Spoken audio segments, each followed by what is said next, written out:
Do you think there will be a war with China in the 21st century? I don't know. My argument is there is right now, a serious security competition. And at the same time, there is a real possibility of war. Whether or not we avoid it is very hard to say. We did during the Cold War. We had a serious security competition from roughly 1947 to 1989, and we thankfully avoided war.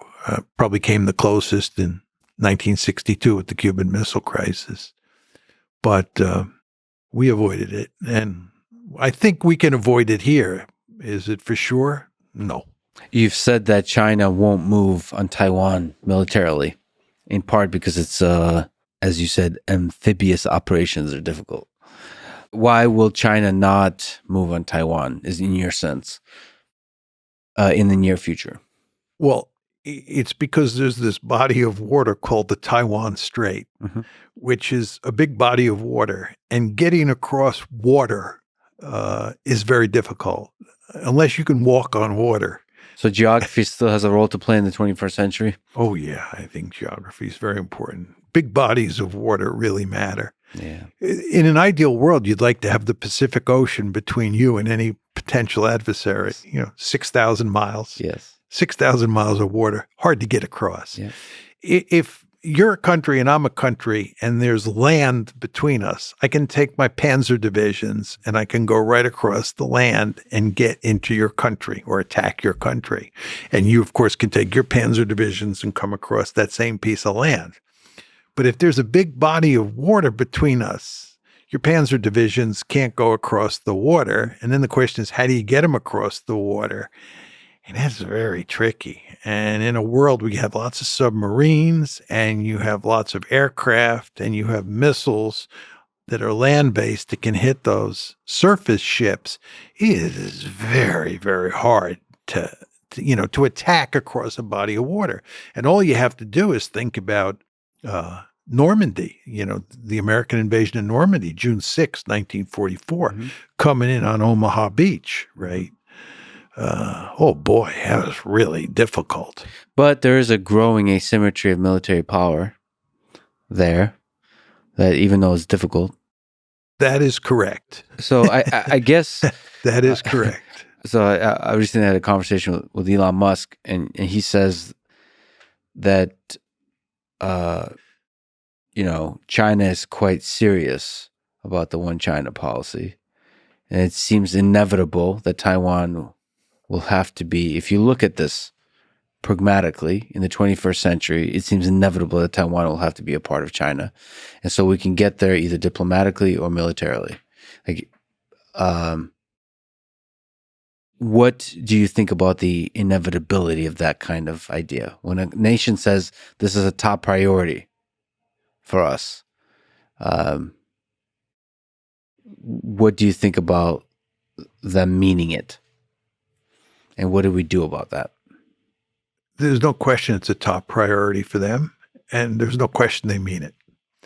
But it's also a top priority for us not to let them take Taiwan. Why exactly? Because it's an important strategic asset. Many people will say it's because Taiwan's a democracy, but that doesn't matter that much. It's because of two strategic reasons. The first is that if we were to let Taiwan go, it would have hugely negative consequences for our alliance structure in East Asia. To contain China, we need allies. We have an alliance structure. And our allies, Japanese, South Koreans, Filipinos, Australians, they're all counting on us to be there for them. And if we say we're not going to defend Taiwan, the Chinese attack, they're going to say, I bet if the Chinese attack us, the Americans won't be there for us. So it would have a damaging effect on our alliance structure, which we cannot afford, because containing China is a wicked problem. It's a powerful state. You were getting to this before when you talked about China versus Taiwan. So that's the first reason. Second reason is you want to bottle up the Chinese Navy and the Chinese Air Force inside the first island chain. You don't want to let them get out into the Pacific. You don't want them dominating the waters of East Asia. You want to bottle them up again inside the first island chain. And you can only do that if you control Taiwan. If you don't control Taiwan, they get out into the Philippine Sea, into the Pacific and the Western Pacific, and cause all sorts of problems. Well, you saying all that, you've also said the century of humiliation. Japan and the United States are a source of that humiliation for China. Don't you think they see the other side of that? Absolutely. And in the interest of avoiding a world war, I guess the question is, how do we avoid a world war? It doesn't seem like the military involvement in the conflict between China and Taiwan is the way. Well, I don't want... There's no good answers here. I'm just saying there are no good... which is the less bad option. Well, what you want to do is you want to make sure that you deter China from invading Taiwan. You want to avoid a war. You and I are in complete agreement on that. We don't want a war, but we want to contain China. We do not want to let China dominate Asia. That's what the Americans are principally concerned with here. And it's what China's neighbors are principally concerned with. And this includes the Japanese, the South Koreans, the Filipinos, Australians, and the Taiwanese. They don't want, and we don't want China to dominate the region. So we have to contain it. But at the same time, and this should be music to your ears, we not only want to contain it, we want to make sure we don't end up in a shooting match with the Chinese, because this could be disastrous. So you have to have a very smart policy. You have to build powerful military forces, and you have to make sure you don't do anything that's provocative. On Taiwan, for example, the last thing you want is for the Taiwanese government to declare its independence, because the Chinese have said, if Taiwan does that, we'll go to war. And of course, we don't want that. So my view is you want to smartly build up your military forces, and you want to do everything you can to contain China. And at the same time, not be provocative.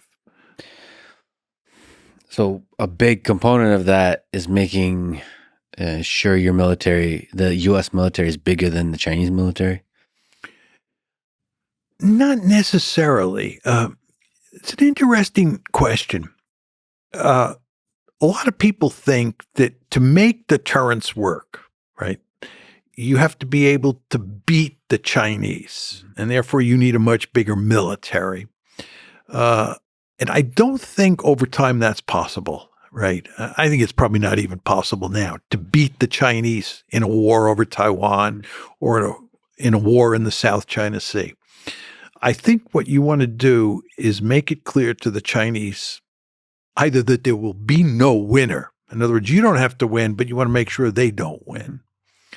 Okay, it's a lose-lose proposition if they go to war over Taiwan or what have you. And if you can't do that, right, you think that they're so powerful that they're ultimately going to win, you want to convince them that victory would be a Pyrrhic victory. In other words, they would pay a god-awful price to win the war. You follow what I'm saying? So, excuse me, the best strategy for deterrence is you win. China loses. Second best strategy is a stalemate. Nobody wins.